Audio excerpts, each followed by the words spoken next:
4 أمنيات هيتمناهم أهل النار من ربنا سبحانه وتعالى، ولكن تنفيذهم هيكون مستحيل. يطلبون من الله تعالى ويقولوا ربنا أخرجنا منها فإن عدنا فإنا ظالمون.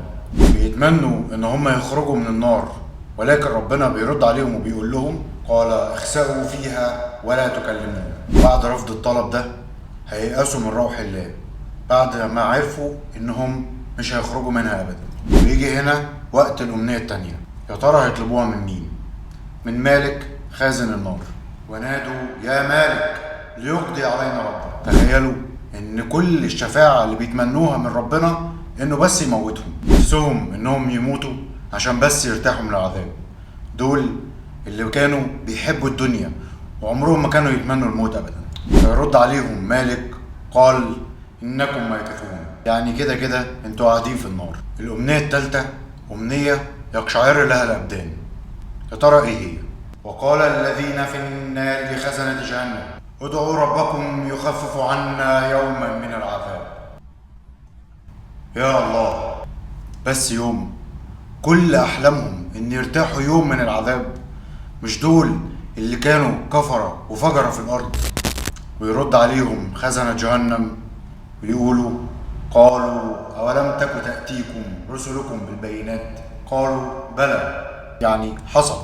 قالوا فادعوا وما دعاء الكافرين إلا في ضلال، يعني دعاءكم غير مستجاب. وبعد ما فاضت بيهم كل المحاولات وبلغهم اليأس بيطلبوا الأمنية الرابعة، وقد إيه هي أمنية بسيطة. ونادى أصحاب النار أصحاب الجنة أن أفيضوا علينا من الماء. يا الله، كل اللي بيتمنوه بس شربة مية. وبيكملوا ويقولوا لهم أو مما رزقكم الله. شوف قد ايه الذل اللي هم فيه. دول اللي كانوا فاكرين نفسهم جبارين في الارض ويقدروا يحرموا الناس من الاكل والشرب. يرد عليهم اصحاب الجنة ويقولوا قالوا ان الله حرمها على الكافرين، يعني حتى لو اصحاب الجنة عايزين يدوهم مش هيعرفوا. طب ليه كل ده؟